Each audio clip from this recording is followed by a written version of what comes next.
Thank you, Rames, for the invitation and for organizing this. I know that it's been even a little bit harder in the Germanophone world as than it has been even around here. But so all my respect for this.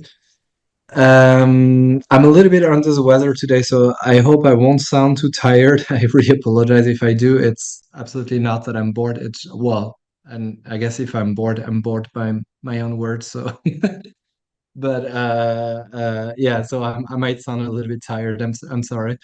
Um, so this is going to be a slightly shorter version of a teaching that I gave in November 2023 at a moment where I felt that there was like a strong need for um, a sort of analytical framework to read Palestine from certain perspective, and the one that I offer is the only one that I know, so to speak. It's through architecture. Um, and I should add that I'm not going to talk almost at all about Gaza today for at least two reasons. One is this entire talk is um, this entire talk is based on documents that I produced myself, so either maps or photos. And even though I've been many times to Palestine, I try to go there every couple of years for the last 15 years. I've never been to Gaza. I guess maybe the only time I would have been able to might have been like during my two first visits, and I did not really seize that opportunity back then. And the maps that I've been producing on Gaza are quite old now and are just in absolutely no way um, representative of the genocide that is happening right now and the sort of reconfiguration of the way Gaza itself uh, is being planned by the Israeli settler colonial power. And the second reason is because I feel that this is also, Gaza has been also, of course, for very legitimate reasons, the main focus of our concerns for the past couple of years because of the ongoing genocide.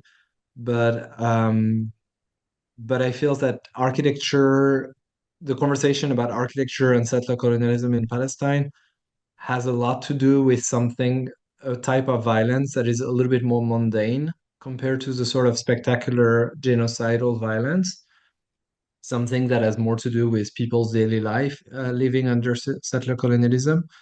And I feel it's equally important to talk about it and to think about it, especially as the West Bank at the moment is still very much under siege. At least the northern city, Tulkarem, Nablus, and Jenin, in particular, Salfit as well. So it's very important to really center the West Bank and even 48 Palestine in this matter. Maybe just to replace a little bit from where I'm talking. I'm indeed my main job is to be the editor-in-chief of the Funambulist, which tries to do something a little bit similar, which is to read political struggles around the world through space and the built environment or geography or something. But so that's the main part of my work. But indeed, I'm also trying to write sometimes those kind of ideas into books, and those are the two dedicated to Palestine itself, weaponized architecture and bulldozer politics. Um, and I should add that I'm reading all architecture of settler colonialism in Palestine as part of a broader point on architecture, a broader argument on architecture that considers architecture as a discipline that organizes bodies in space and as something that is necessarily that always carries a certain form of violence, and a violence that is very more often than not used by various regime of oppression, and settler colonialism being one, of course, as a way to materialize itself. A sort of catchphrase I use often is to say for colonialism to enforce itself, you can have like armed soldiers everywhere telling people what to do, or you can have architecture do that job for you. But anyway, the this presentation today is not really about that argument, but I still place it there to sort of give you a sort of yeah, a framework uh, of of uh, of how I perceive architecture when I talk about it here. So perhaps, I know that this talk is in the context of other talks on Palestine. So by now, hopefully, even the few of you who might not fully be versed in the Palestinian geography probably are, but maybe it's worth doing a very, very simple recap, which is that when we talk about Palestine, we talk about that land. Here's the entire land of Palestine. Mm. That was itself segregated into three parts during the 1948 Nakba, the original ethnic cleansing that Zionist paramilitary groups, and then the newly created Israeli army perpetuated in the first half of 1948, or even a little bit in 1947 as well, creating those three different areas: the West Bank, 48 Palestine, or what is more commonly known usually as Israel, and Gaza, and Jerusalem Al-Quds being half in the West Bank and half in 48 Palestine, but also having been annexed by the Israeli state in 1980. Um, the Naksa from 1967, from June 1967, that saw the very fast invasion of those two other territories that were before that under Jordanian sovereignty and Egyptian sovereignty for Gaza, also re reconfigured the sort of spatial politics of Palestine. The Israeli army also invading the entire Sinai of Egypt, as well as the Golan Heights of Syria that they still occupy today and have annexed to Israel. If I flip with the north to the right side now to allow for more of the map to come in. This is sort of a map that I've been doing mostly in 2014. I This talk also has like all the years on the top right of your screen so that you can also really think about time at the same time than space. And this is trying to sort of have a comprehensive understanding of the various architectural apparatus of the set of Israeli settler colonialism. So I'll go back to this map like every time I talk about something new in that presentation, so I can sort of point it out. Yeah. So just yeah, I mean, as I told you, I already told you about Gaza and uh, why I won't be talking about it today. Maybe something I could say is that for many years I had troubles with the expression like the largest prison on earth that many people use because I felt that it was maybe stripping Gaza inhabitants from their um, life. The fact that people have life in Gaza, they fall in love in Gaza, they get married in Gaza, they live their entire life in it. And so this idea of prison was a little bit icky for me, but at the same time, I later on realized that people also live in prison, and so I no longer have a problem with this idea.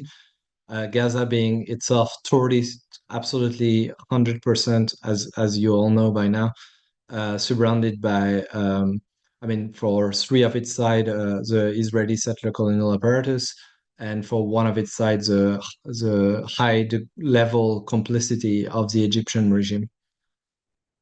But so let's talk about the West Bank and Jerusalem, going one by one into, sorry.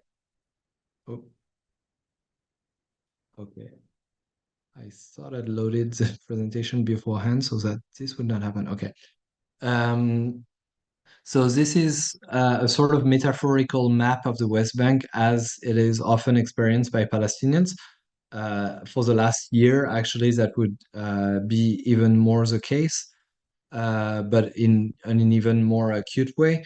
The 1993 Oslo Accords created, as you probably know, the Palestinian Authority as sort of an elite, um, a sort of very elitist and semi-authoritarian self-governing instance in the West Bank and back then in Gaza as well. And the Palestinian Authority has a relative control over those little bits of land that I call the Palestinian archipelago here. So you see those little islands, so to speak. They are islands insofar that the Israeli army has full control uh, within international law on the sea that you see between the islands and can shut the access between one island to another. In reality, right now, for the last year, the Israeli army has been besieging many of the cities of the northern city of the West Bank, so they're even inside those islands. It's not at all like those islands are sort of sacred from a Palestinian sovereignty point of view. And then those little darker blue areas that you see with each a little number are actually are Israeli colonies within the West Bank that are in violation of the 1949 Fourth Geneva Convention that stipulates that no occupying power should transfer part of its civilian population on occupied territory. We'll see a little bit later that, as far as I'm concerned, I just like most Palestinian, if not all, I consider any Israeli city anyway as an Israeli colony in Palestine, but those within international legislations are even more at odds. So this is, for example, one of those checkpoints between two islands of Palestine. This is between the Palestinian city of Birzeit, where there's a big university, one of the biggest university of the West Bank, and the northern part of the West Bank. So if you go to Nablus, for example, you have to go through that. Um, and and so if we look at the colonies themselves, the maps that I showed you, the metaphorical. Sorry, I'm really trying to. Yeah, there we go. The maps that you saw of the archipelago had like a little number for each of those colony, and those are all those colonies view from the sky. If we look a little bit at what they look like, both from the sky and from the ground. So this is, for example, one of them that is in like pretty central West Bank, a little bit west of Ramallah, um, and um, and in yeah, oh no, I'm sorry. Yeah, sorry. This one is a little bit south of Bethlehem, sorry. And this is how you see it from the road. I'm never going inside of them myself, even though with a French passport I could, but I just cannot bring myself to go to any. So all the photos you'll see will be from relatively far. Um,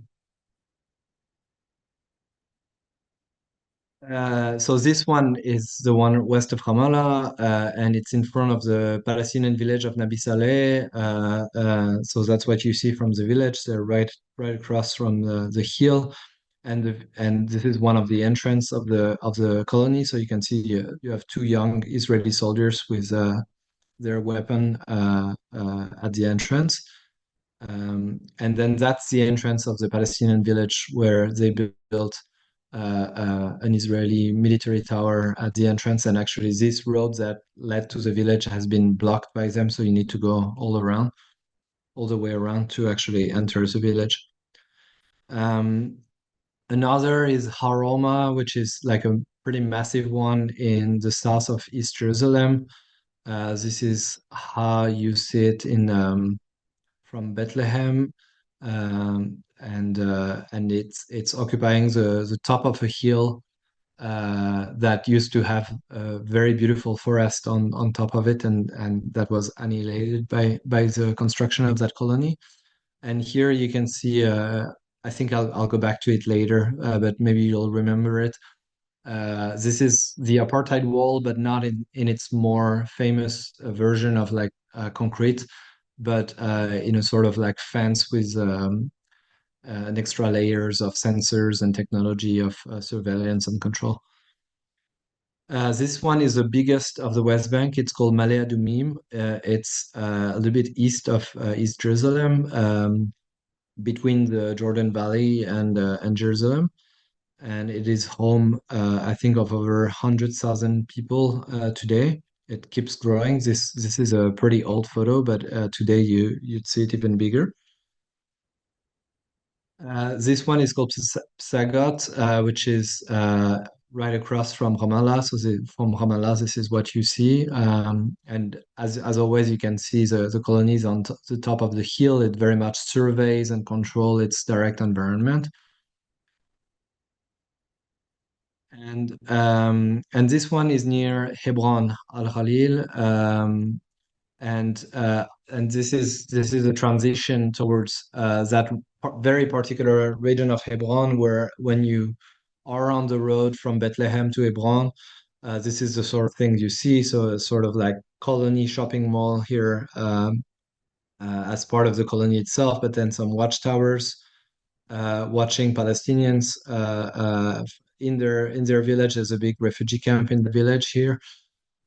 Refugee camp being in the context of Palestine, I'll go back to it later. But if you don't know, a refugee camp, a refugee, or in the context of Palestine, is more often than not someone who comes from a family who was ethnically cleansed in 1948 and had seek refuge in the West Bank, or in Gaza, or in Syria, or in Lebanon, or in Jordan for that matter, but in that case in the West Bank. And then a few of them are from the ethnic cleansing of the Nakba in 1967. So this is the tower that faced the village, and this is in 2015, and this is the same tower in 2023 that was augmented and apparently is acting. I don't know. I always find it almost laughable. The sort of showroom of video cameras everywhere.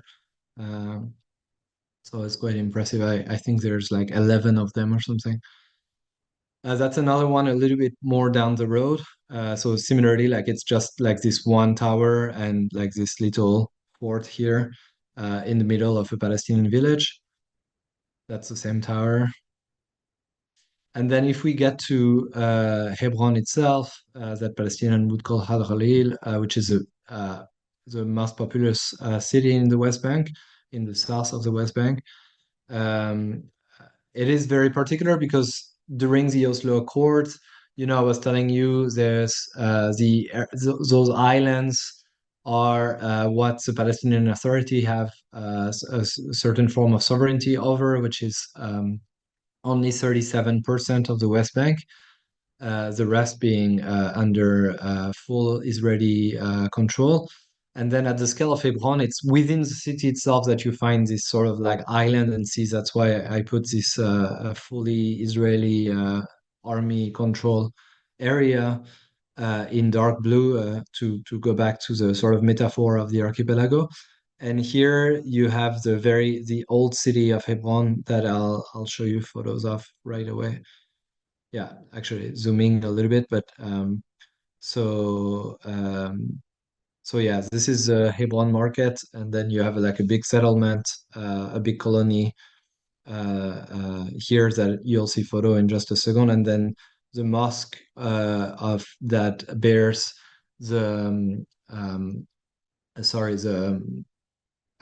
graves of Abraham or Ibrahim and Sarah, his wife, as well as their sons. That is both a mosque and a synagogue at the same time, and that is fully controlled by the Israeli army. Um, yeah, so this is what this part of the city looks like from a little bit above, but then when you're in it, in the Palestinian market in particular, you have those streets with a net that Palestinian put because the colony is right above their head, and settlers are throwing objects at people in the street. So they had to set that up to defend themselves. And then yeah, that's the sort of the area between the colony itself and the market, with many shops that had to close, that were closed by a military order. Again, remember, like this entire area, and the in general the Israeli in general the West Bank is under Israeli military rule, which means that whenever someone is arrested, they're brought to a military court and they're being sentenced to be in military prisons, which happens absolutely all the time. Um, yeah, so those are some of the stores that were shut down by the army, and those as well, but those are within the limits of the colony itself. So you need to go through a checkpoint to actually access this, and Palestinians are not allowed.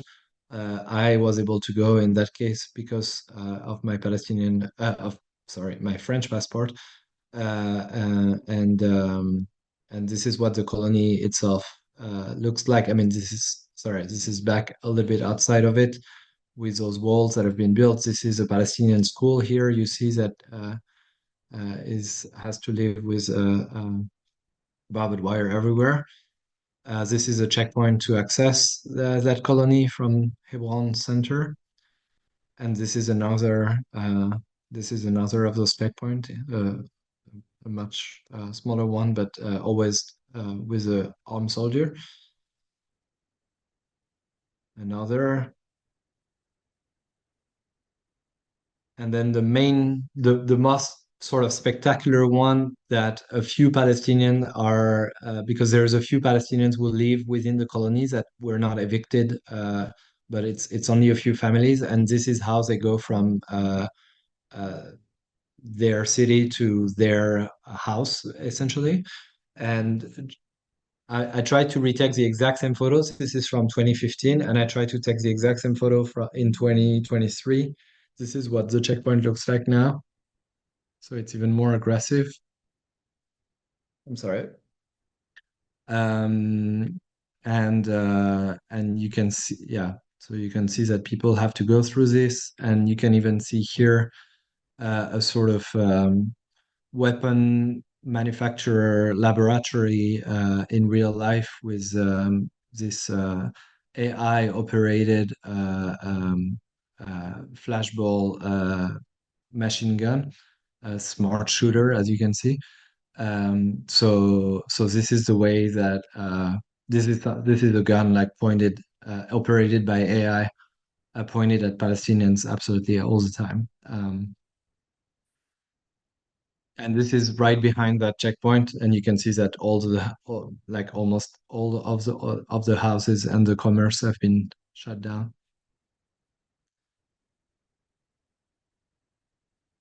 This is the checkpoint to access the mosque itself, the Al Ibrahim Mosque. This is where have to go through like a sort of I don't know, like an airport security checkpoint to be able to access the mosque.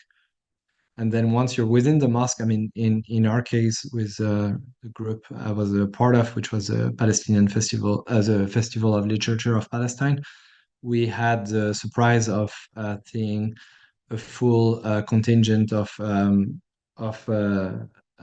military service Israelis stepping into the mosque, all of them with with their shoes on, of course. Um, and them receiving sort of like and like elements of indoctrination about I don't know, like Muslim having stolen this building from Jews uh, centuries ago. And so I mean, what I'm trying to say is military service in Israel is compulsory, both for men and women, 3 years for men, 2 years for women, and it comports both of course, a fully operational element, but also a sort of elements of indoctrination with various visits such as this one. If we now go back a little bit north and go to Jerusalem, I'll spend a lot of time on it. And what I'll try to do is basically, so this is a map that I made of the entire colonial Jerusalem. The north is on the right, but I'll put it back to the top in just a second. And what I'll do is um, I'll go one by one, so to speak, along the in quite a few parts of the city to show you what it looks like on the ground, and of course not just on a map. So if we begin with the very south and then moving our way to the north, so this is Bethlehem, this is East Jerusalem, and then on the other side of the Green Line is West Jerusalem, that was conquered. So West Jerusalem was invaded by Zionist paramilitary groups and then the Israeli army in 1948. And then East Jerusalem was invaded in 1967, and the old city of Jerusalem that have has all the religious sites of high significance are all in East Jerusalem. And East Jerusalem has been annexed to Israel formally in 1980 and is completely on the west side of the apartheid wall that you can see here with the red line. So this is well, yeah, I'll go back to this later. If we begin here at this place where you can see like a weird shadow here, it's because it's a bridge here, and then there's a tunnel.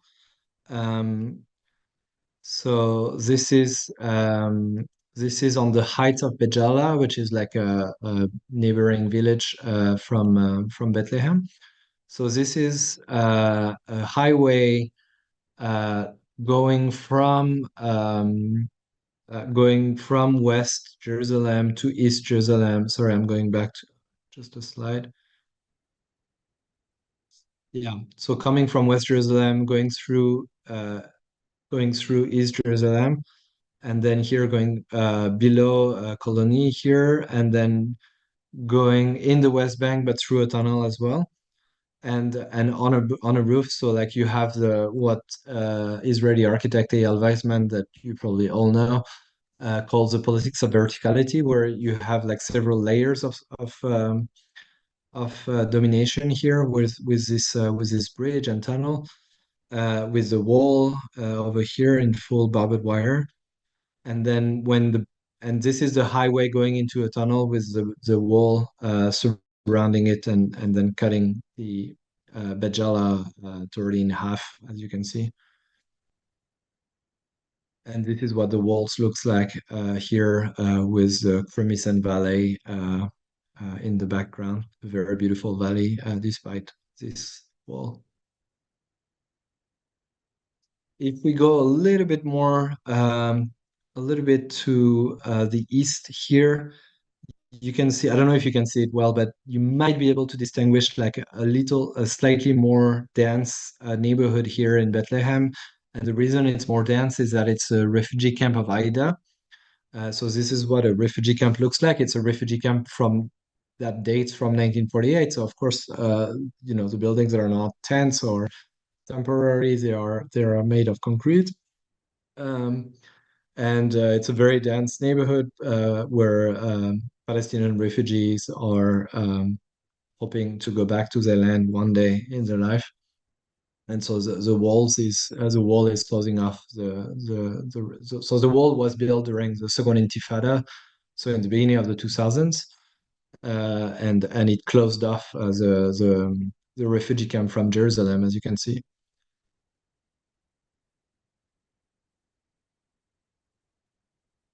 I really apologize for those. Yeah, and so a little bit out of the refugee camp, if you go more within Bethlehem proper, this is what I mean, same thing. The wall just closed off the city from Jerusalem. So this is what used to be like the main street to go to Jerusalem looks like today. here. I mean, you can see the same gas station here. It's pretty much the same place. I took those two pictures. And and then if we continue and now go pretty close, like right now, the two photos I showed you were here. And if we go a little bit further to that checkpoint, this is the main checkpoint to go from Bethlehem to Jerusalem and vice versa. If you have a permit as a Palestinian from the West Bank, which is only 10% of people, and most of the time it's people who work in 48 Palestine, i.e., Israel. And so we line up in these long corridors every morning to be able to go through the sort of the various dimension of checkpoints that I'll show in another case later. You might remember that big colony I showed you before, Haroma, with 25,000 people on top of a hill. The photos that I showed you was pretty much taken from somewhere around here. And so the next photo is also taken around there, a little bit closer. And this is what I was telling you about when the wall is not concrete, but like with a whole various sensors and technology of control, and then Israeli military jeeps just going on that road very often. And that's a colony here. If we so we moved a little bit north from the previous map, and if I now show you, sorry, I need to remember by heart each time what I'm about to show you. I believe what I'm trying to show you here is probably the Al-Quds. Yeah, that's right. It's the Al-Quds University campus. So here, over here. So Al-Quds is a Arabic name for Jerusalem. You can see here that the old city is right on the east of the green line that separates West Jerusalem from East Jerusalem. And the campus of the University of Jerusalem is, as you can see, on the east of the apartheid wall, so has no access to Jerusalem. This is what the campus looks like with the wall right behind it. And when you exit the campus, this is basically what you see.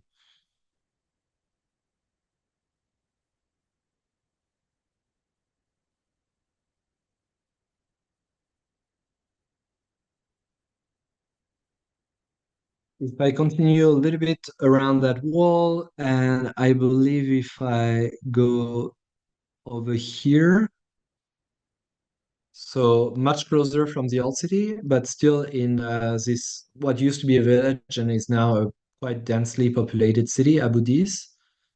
This is what you would see from behind the wall. You would be able to see the old city, the Dome of the Rock, the Church of Nativity, sorry, not Nativity, that's in Nazareth, the Holy Sepulchre where Jesus was buried. And but then you would not have access to it. The wall is right in front here. If and this is where this photo I took it from the roof by trespassing a little, if I'm honest, on the roof of what was going to be the Palestinian parliament after the Oslo Accords.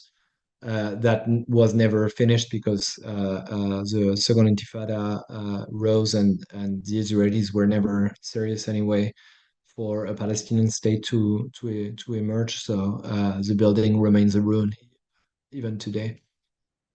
But so that's a building here, and that's from the Abu Dis side of the wall. And basically, I took that photo on the exact other side of the wall. You can recognize the same building, the same minaret here. But basically, to go from one to the other, you would need to go through a checkpoint much further, and of course, again, have a permit to cross or a non, I mean, or not being Palestinian.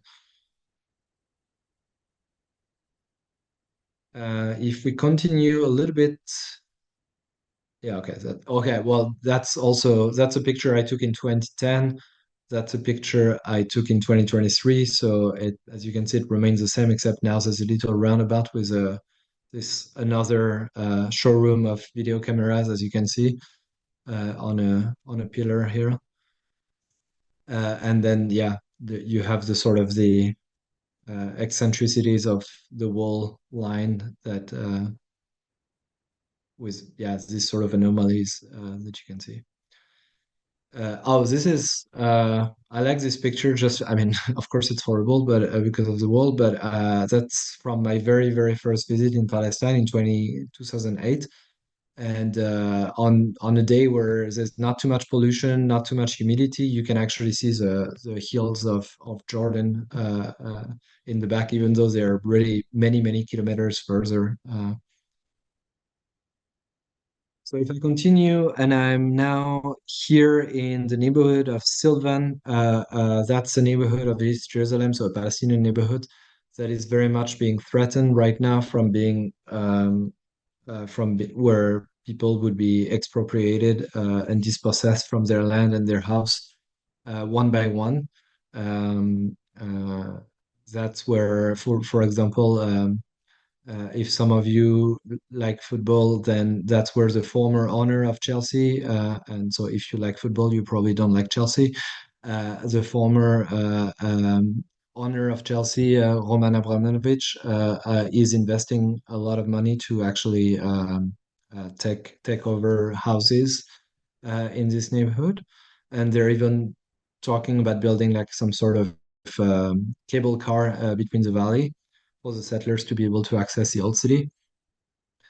Uh, and this is a neighborhood that is right south of the old city. And now, if we go in the old city, and if in Al-Aqsa itself, the Al-Aqsa mosque. So what people like usually the Al-Aqsa mosques that are um, inside is just here, but actually, what people say that the entire mosque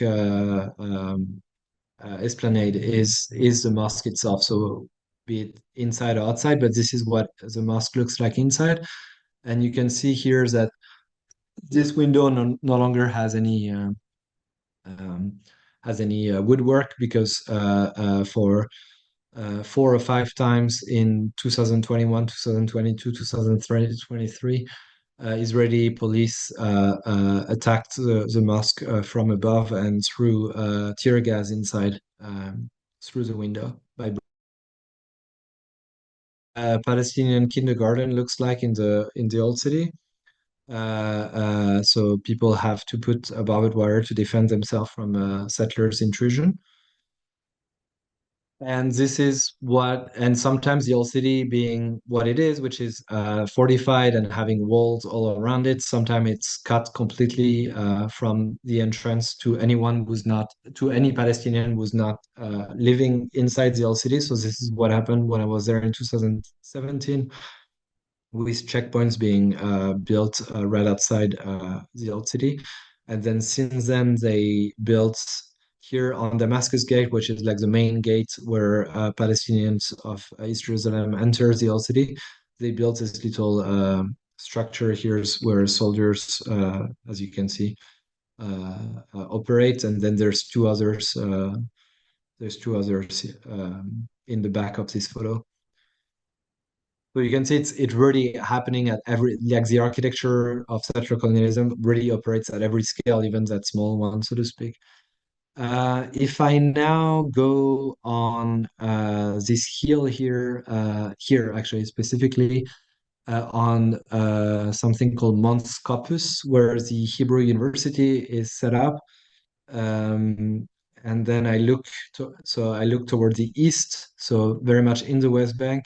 Here, that's an old, oh no, not so old, I guess. But you can see the segregation of infrastructure as well here, with the apartheid wall being in the middle of a road. And then, yeah, with a little bit more zoomed in with a checkpoint here. And then that's a tunnel that sort of go like that allows for the settler highway in the West Bank to enter Jerusalem with Palestinian cars not being able to go on that highway. To put it to make an easy a short synthesis of that car politics. Basically, Israeli cars have yellow plates, Palestinian cars have green plates, but Palestinians of Jerusalem and Palestinians who are citizens of Israel, which is 20% of Israelis are actually Palestinians. I mean, 20% of Israeli citizenship holder, well, citizenship, nationality, because the Palestinian citizenship is not full. Palestinians who are citizens of Israel are still looked at enemy from the inside, so they're not full citizens. But they also have cars with a yellow plate, so people who have families in the West Bank, for example, are able to use a settler infrastructure to do so, but might maybe because of the way they look, they might be controlled at the checkpoint also. Yeah. Um, if we now, if am I, yeah, if we now, so some of you might remember the big uprising of Sharjah in 2021, in May 2021, if my memory is correct. So Sharjah is this neighborhood here in East Jerusalem that is also being colonized little by little, as you can see, like Palestinian houses that are being uh, yeah, taken one by one. And for example, this house is right across the street from the house of Mohammed Al Kurd, if you know him. Still continuing and getting to what I'm suspecting might be now the Shuafat refugee camp here, which is on Jerusalem municipality area, but actually on the eastern side of the apartheid wall. Um, you can see that it's also bordered by another massive Israeli colony in East Jerusalem. Here you have another one. You have the tram here that is actually bringing those colonies closer to West Jerusalem. And this is what the refugee camp looks like. Uh, um, Very tall building with no urban code whatsoever, no protection whatsoever, no public service whatsoever, all behind the apartheid wall, and and with the apartheid wall pretty much surrounding the entire camp. There's just one little exit on the West Bank side, and then people of the camp being Jerusalem inhabitants being able to go by foot or by taxi through the checkpoint. But as you can see, it's quite a path. This is what you see from the top of the camp with this very big Israeli colony on the other side of the wall.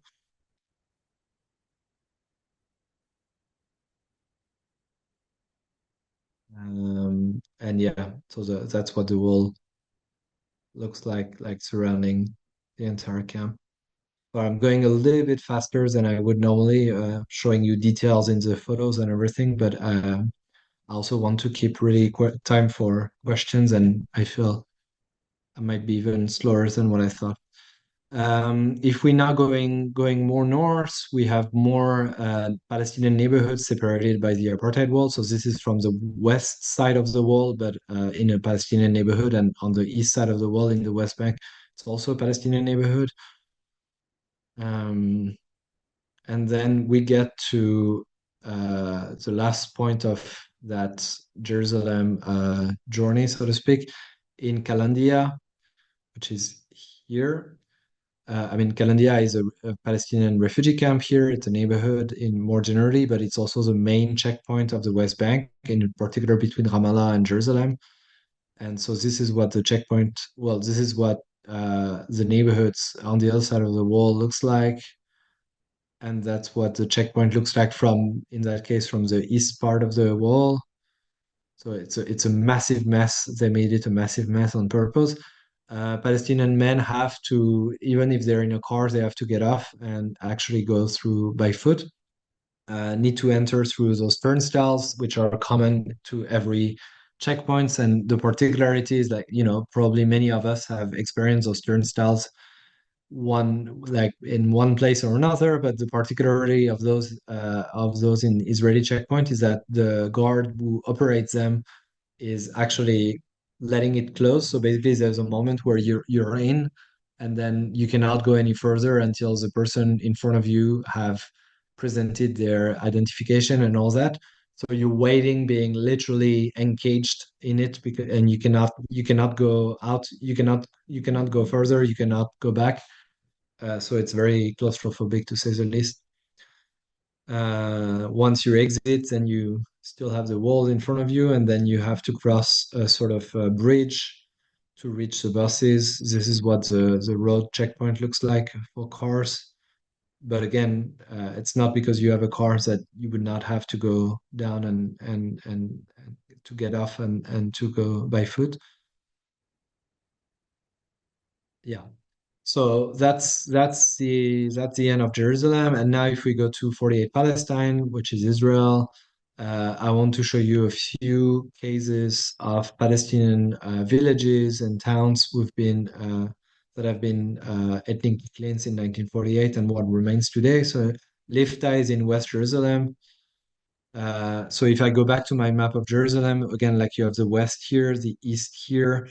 And so Lifta is over there here.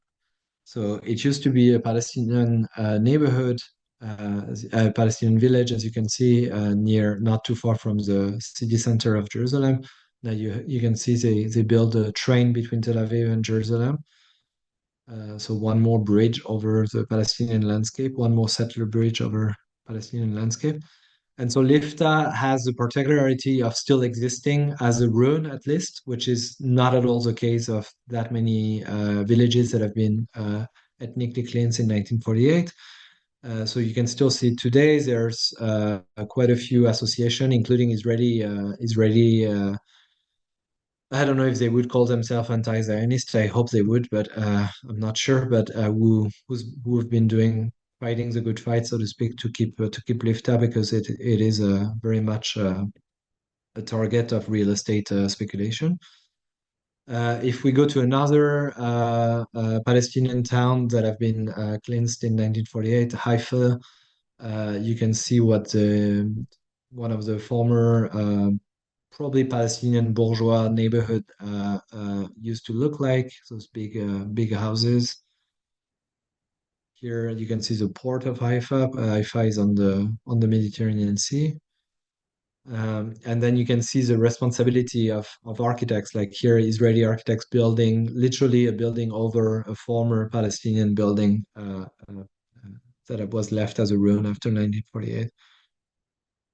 Jaffa used to be the biggest Palestinian city prior to 1948. It's a twin city I mean, the twin city. It is a city adjacent to Tel Aviv and was massively attacked in 1948 by Zionist paramilitary groups. And today it is very much the target of what in other contexts we might call gentrification, with like young liberal Israelis who like move in and are trying to find like cheaper places. And so you have all those real estate operation, as you can see. But then, of course, in the context of Palestine, we cannot really see it as gentrification, but more as colonization. And this is sort of like the last standing Palestinian building between Jaffa and Tel Aviv, which is a former Palestinian building in which they built a museum to the Zionist paramilitary groups that invaded Jaffa and destroyed massive parts of it. As you can see, also something I always say when I see this building, and this is the beach of Tel Aviv, where you can see like all the Israeli propaganda of like being a place to go for vacation or whatever. But something I always say when I see this building is it's also striking how the settler colony is always ugly. It's pretty incredible how this building is just like has invaded quite literally, is built literally over a Palestinian building and has like it's just proudly displaying its ugliness. And then one last city I wanted to about, which is less famous, it's Lid, which is pretty much between Jaffa and Jerusalem, and where there's still a good amount of Palestinians living, which is also the case in Jaffa, although it's less and less. Also the case in Haifa, and in Lid, yeah, there's still I forgot whether it's 20, 25, or 30% of Palestinians who live. So you have those old Palestinian buildings you can still see in the city, like that. But as you can see with this following photo, so this is a photo I took in 2019, and the next photo I took it in 2023, so 4 years later. And you can see how it's never over. Like it's not enough for them to leave things as ruined. Like they need to build all over it as well. And like in that case, they they hid the Palestinian building with like some bad metal, corrugated metal sheets, and build this like very proper street in just yeah, just in a few years. So you see that's the same photo pretty much. I tried to retake the exact same. Yeah, here you can see the two. And the last thing I would say on 48 Palestine, I'm almost done, and which is great because in 5 minutes I would want more to leave time for questions. Is how again, like I'm showing you those Palestinian structures that have somewhat survived since 1948, but many haven't. The ruins themselves were being destroyed. It's not just the village were being destroyed, but the ruins themselves have been destroyed by the Israeli state. And sometimes those ruins or what remains from it have been hidden under national parks and particular forest planted by this here, the JNF. It's called the Jewish National Fund. But even though it has the Jewish name in it, it is very much it's if anything, it should be the ZNF, like the Zionist National Fund. It is part of the World Zionist Organization, which is like the one of the main actor of the Zionist project, and in particular in the first part of the 20th century. And the JNF used to perhaps if any of you is Jewish in the audience, your parents or grandparents might remember a time where in the diaspora, the JNF was trying to distribute some little um, some little coin boxes in metal that were meant to collect money at the small scale of each diaspora member. For those who had Zionist sympathies, it's always important to say that there's many Jewish people and Jewish collectives who were profoundly anti-Zionist before even the Nakba. But for those who had Zionist sympathies, it was to collect money to buy land in Palestine for Jewish settlement. And so in 1948, it made no more sense to collect money for this because basically the Israeli army had invaded all of it. And so the JNF started to collect money still with the same sort of boxes, but to plant trees in Palestine. And most of those trees are there to both um, because of the kind of trees they are, which tend to be pine trees, so very much European trees. So you can see also how there is a strong Ashkenazi supremacy, so to speak, even in the Zionist narrative, which is in that case with trees and forests to sort of Europeanized Palestine by planting forests that are now burning. By the way, every time you see a fire in Israel, it is those pine trees that were planted in a way to suggest that Israel is Europe, and it's definitely not a European climate. So those trees burn, and then those forests were also built to dissimulate the Palestinian villages that have been ethnically cleansed in 1948. I'll finish just with a small conclusion, which is the sort of the anti-architecture of settler colonialism, so or the anti-colonial architecture, which are the Palestinian refugee camps. I showed you pictures of Aida. This one is from the refugee camp of Kalandia, so very close from the big checkpoints I show you. And there is something about the architecture of those camps uh, that escape the control of settler colonialism. And this is why, if you follow the news and if you've been following the news of Israeli army entering refugee camp in Jenin, in Nablus, in Tulkarem, in Salfit, so in all those northern cities of the West Bank, it is always in refugee camp because this is where Palestinians armed resistance operates, because it is the only place where uh, um, they have a small chance, so to speak, because the architecture work with them, uh, because the Israeli army have a lot of trouble controlling this space that are sinuous. They might call it labyrinthine, and this is something that I study personally, more particularly when it was the French colonial army trying to decimate the Algerian National Liberation Front during the Algerian Revolution in the 1950s. So similarly, the Algerian shanty towns or the Algerian old cities, the Kasbahs, were also the place where, despite the massive asymmetry of forces between like a massive army and a few fighters, architecture itself could help somehow the fighters insofar that it provided, this is back in Aida as well, it provided like a sort of very hard to control environment that I always find quite interesting as a architectural typology. Not that it's made for this, and also quite simply, often the Israeli army might actually bring those massive bulldozers inside D9 Caterpillar bulldozers in those camps and just destroy pretty much everything, so that their way of making things simpler and making things controllable. But I'm always quite fascinated in how Palestinian refugee camps somehow resist, not not with their architecture alone, but like have an architecture that provides certain conditions that makes the struggle a little bit less hard on Palestinians.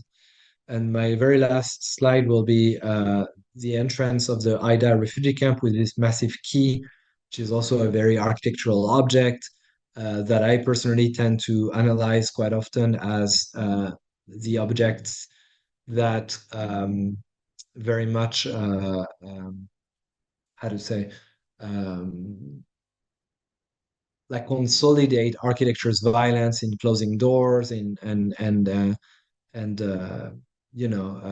closing prisons and all that. But in the case of the Palestinian struggles, the key is a massive symbol, as you can see, like quite literally in that case. Uh, Insofar that refugees from 1948 usually kept the key of their house, despite their house being destroyed and being totally annihilated. Of course, their key no longer opens anything, but it is a symbol of their future return on their land. And that's why you see it a lot in refugee camps such as this one. So I always find it like a good way to end. And with that said, I'll welcome your question. I know that I've been a little bit fast on some aspect of things, so please feel free to ask for some more details, and I can also go back to some of the slides, so feel free. Okay. Thank you, Leopold. That was a really engaging presentation. When I look at the faces of the audience, everyone was enthralled, which is, I think, very important on such a warm and sort of sleepy day here in Vienna.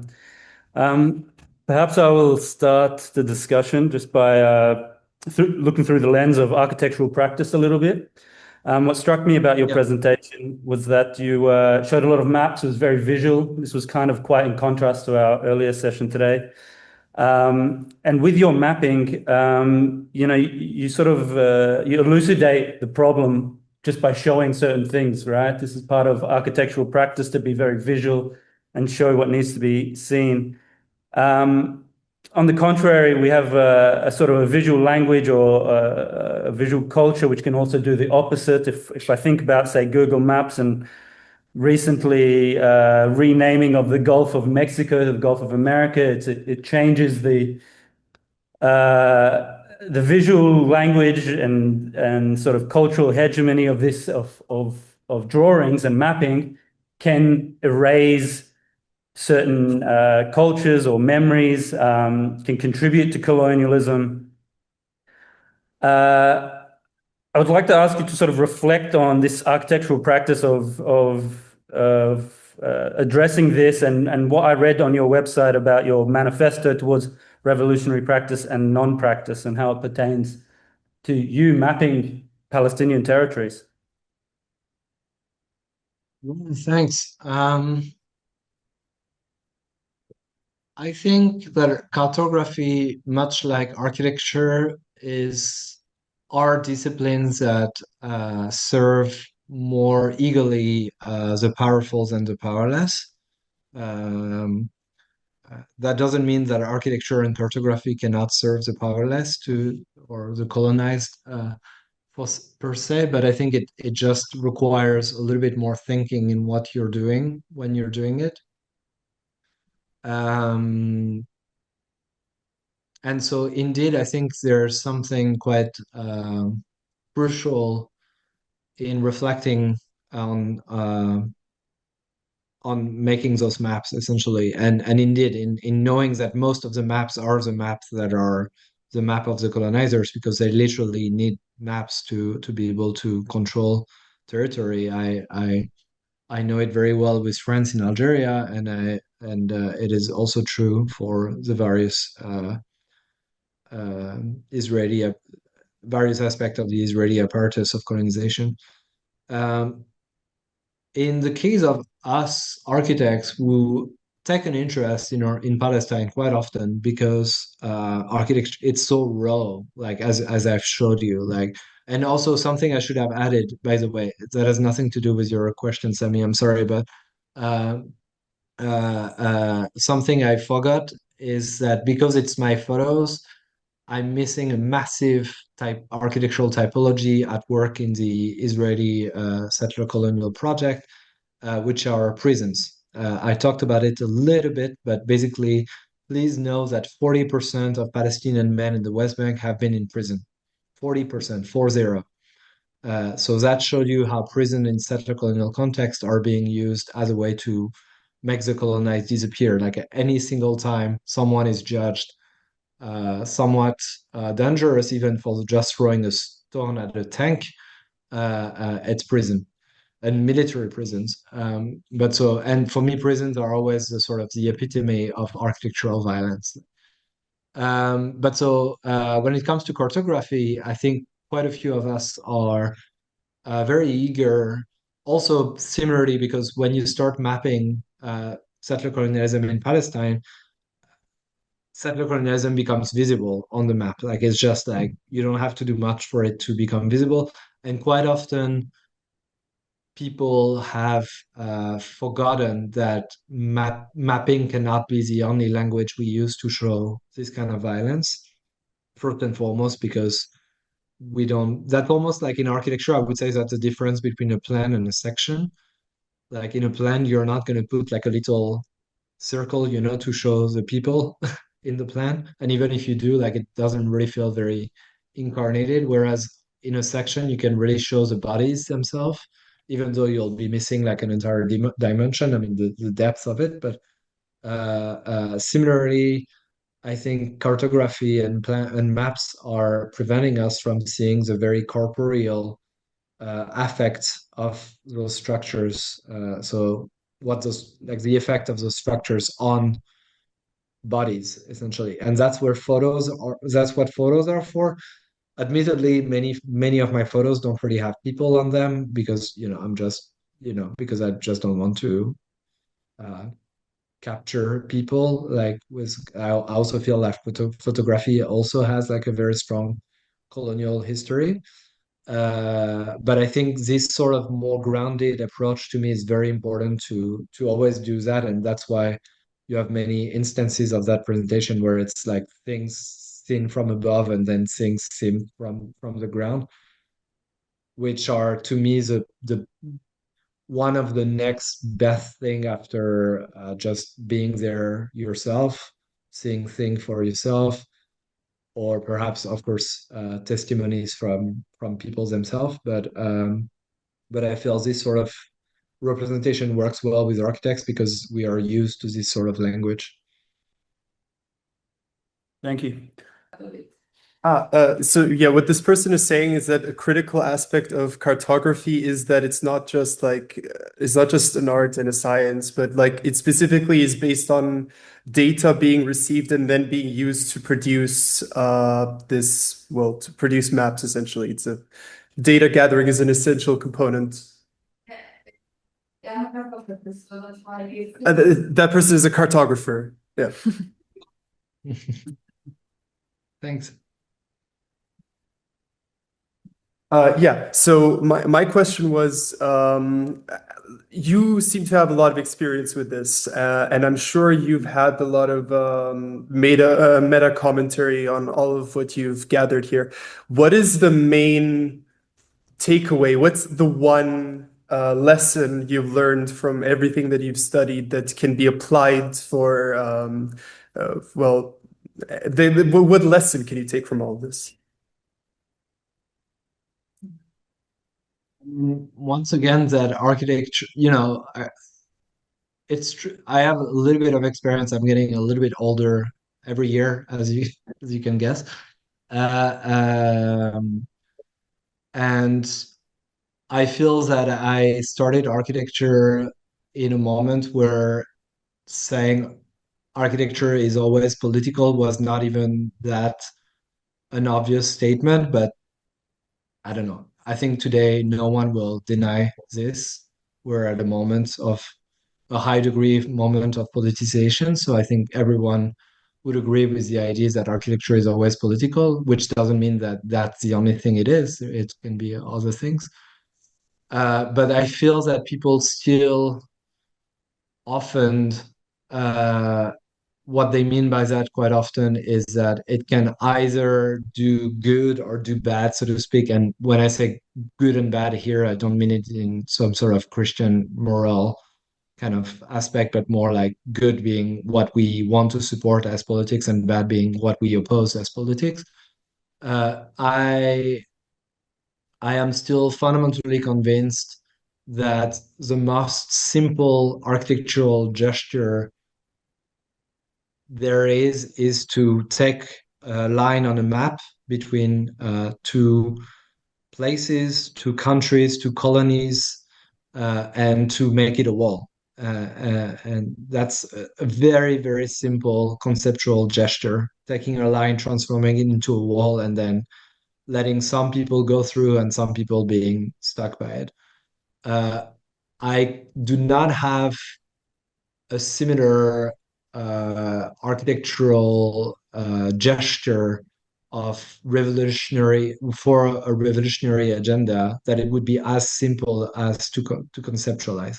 I don't have like that one gesture. I know it exists. I know it's possible. We can talk. The most simple one might be what we call the barricade, but even that it's not a very subtle example.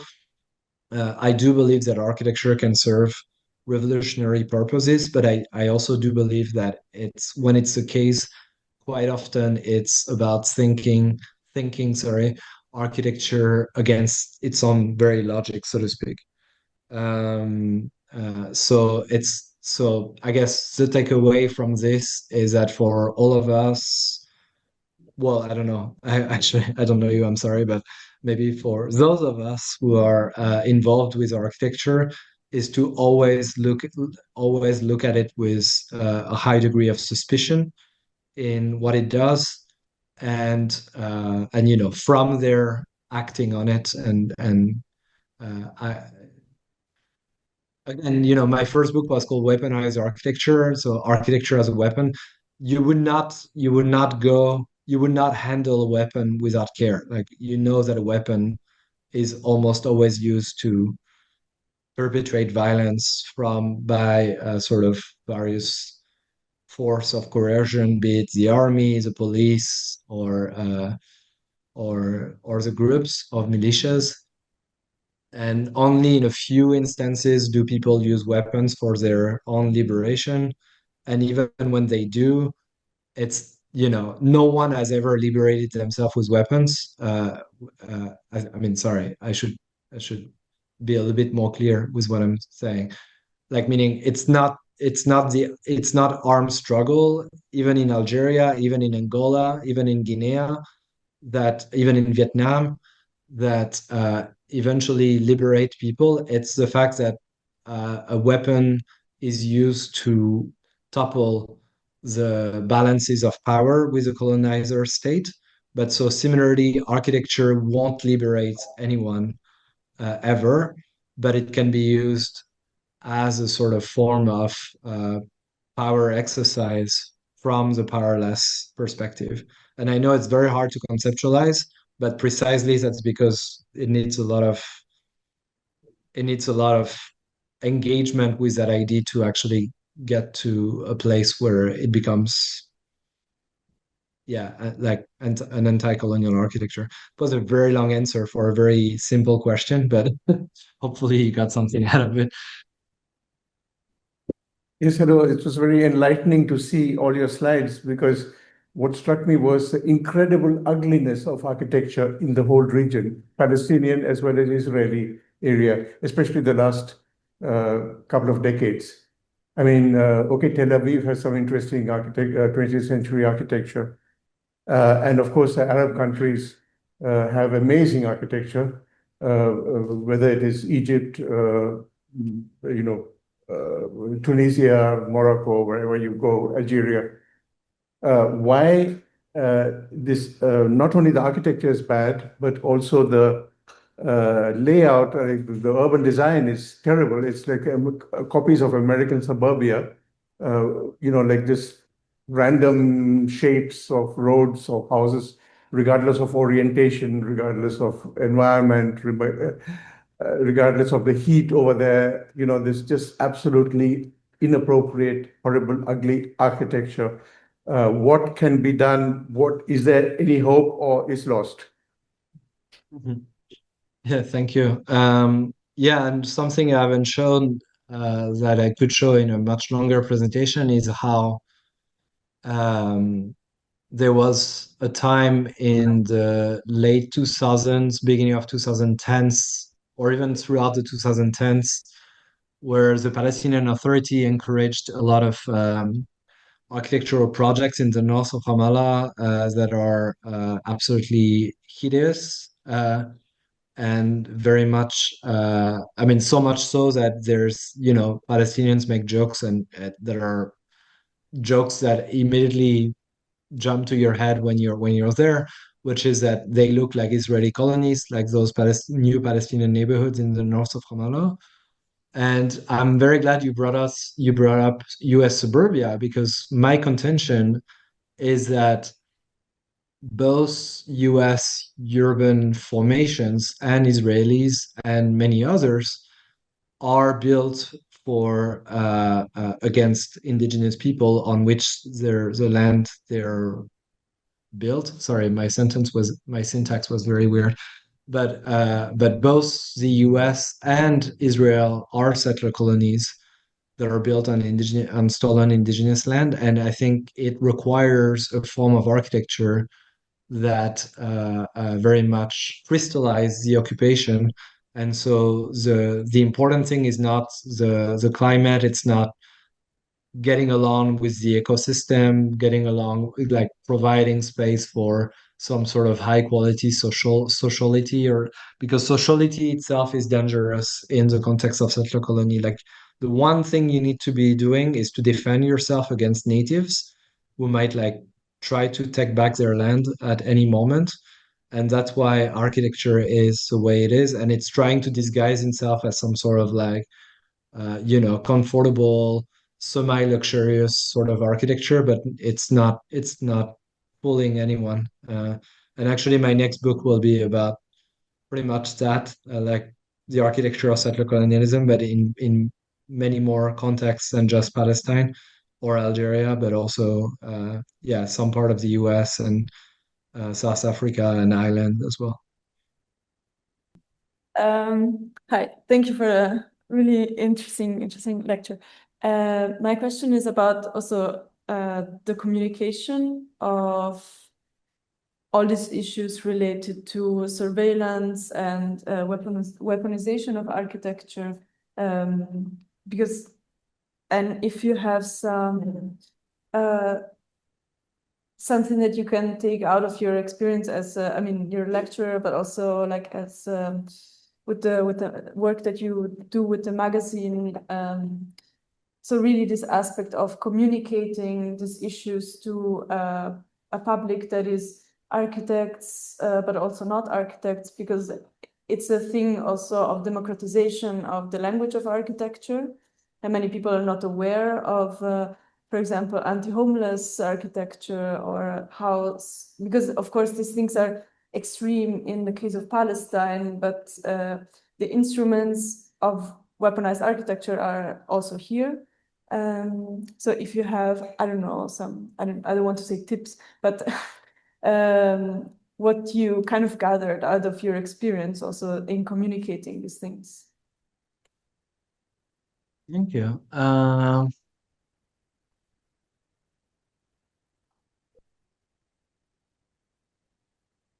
mean, it's much less a tip because I don't believe that this is the only way to do things and more just my way of doing things, but it is to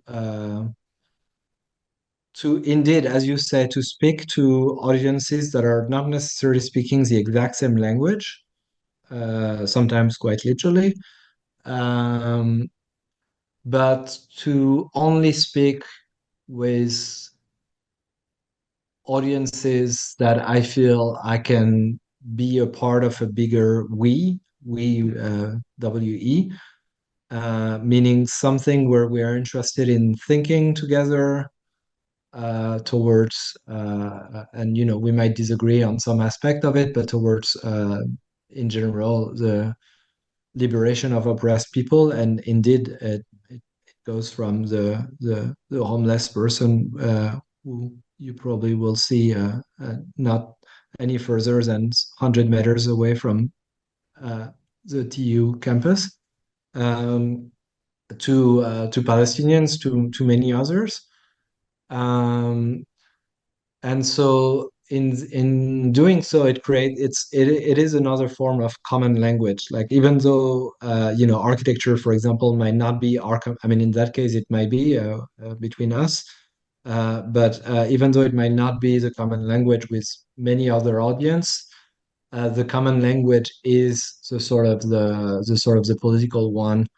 And so I guess I'm only interested in starting from this commonality, which again gather a lot of people. So that doesn't mean we have to agree on absolutely everything.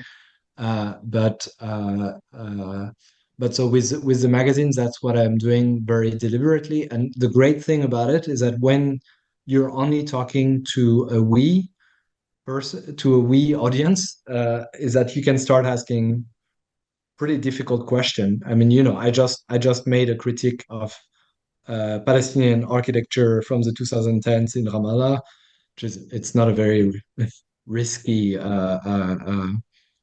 comment, but it's not a comment I would necessarily feel very comfortable with in a crowd that I know nothing about and who might have like some strong anti-Palestinianness or something like that. So once you're in a sort of a we audience, then you're able to really think further than just like the sort of bullet point you might have for any others. So yeah. And I do have time for one last question. Hello, so I hope this is a rather quick question, but basically here at the TU campus, our university is very much complicit and we face a lot of repression on campus. So maybe in short words, what advice would you tell the student architects with us here today who want to fight the good fight and do something? Palestine. Yeah, thank you. That's very important indeed. I think it's important for everyone to be very well aware of the sort of political condition in which they operate and organize themselves. So, meaning if you're, like an Austrian or a European for that matter, middle class or bourgeois student, I think you have very little risk on your head to do anything, and so you can accept being it's never pleasant to be vilified by an organization that is supposed to want the best for you. But I think that's also where the lie is that maybe universities are not there to do the best for us. So, of course, some professors, some members of administrations are, of course, and that's why some of them even organized those days.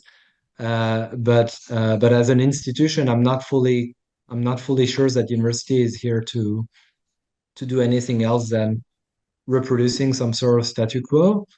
Um, but so yeah, I think if you're not particularly at risk of like if you get expelled from the universities, then maybe you lose your visa and then you have to go back home, and you know your life is really in great precariousness for it. But also, you know, I mean, as we've seen, you know, in the US, where that kind of repression is very, very harsh.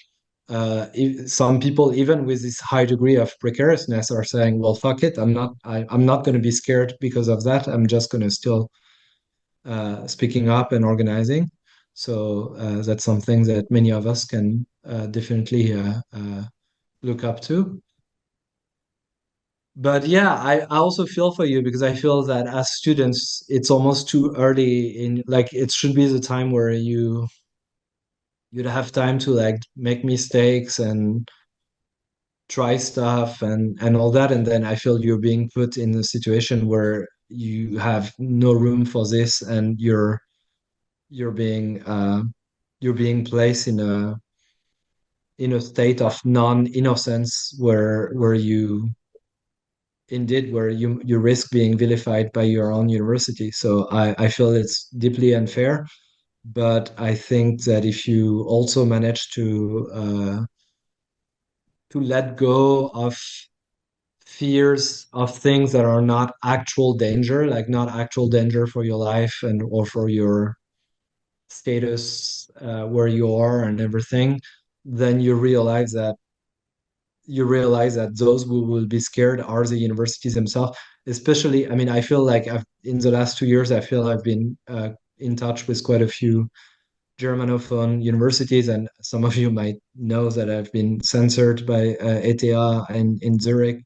And you realize all those people they don't know anything about Palestine.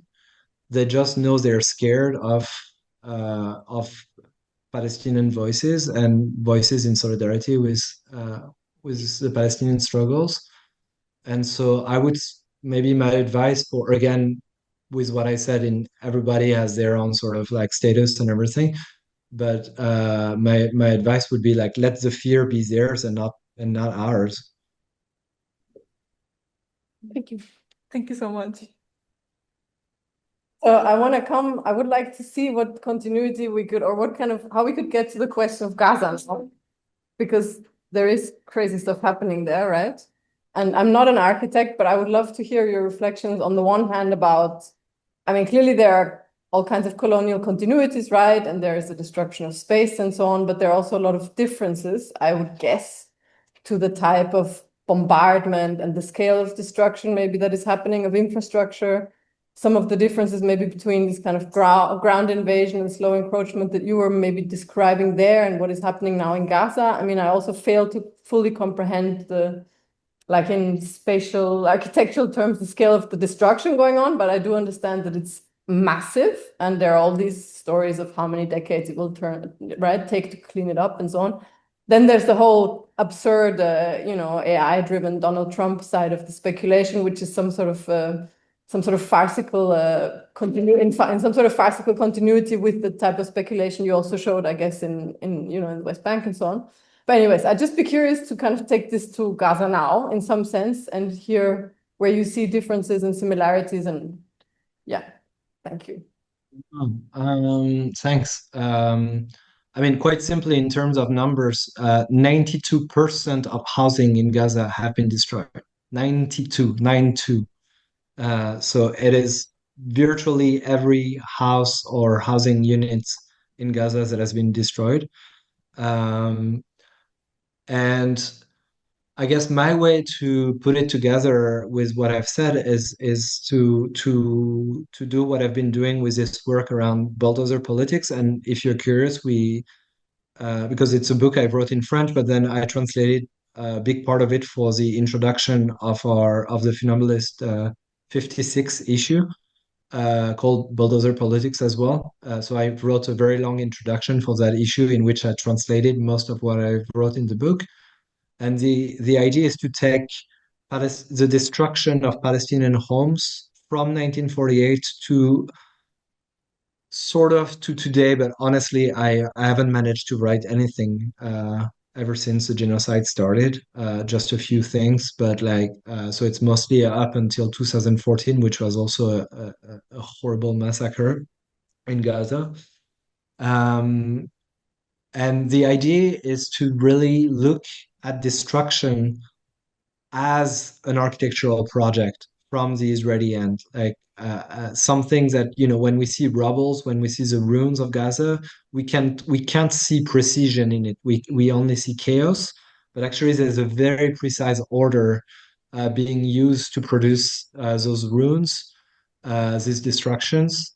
And so that's another form of architectural project that you can integrate as part of the whole architecture of settler colonialism in Palestine. But again, like for this, I only have a few minutes, but I've wrote it much more at length, and not just in Gaza, in that issue. If you're curious to read it.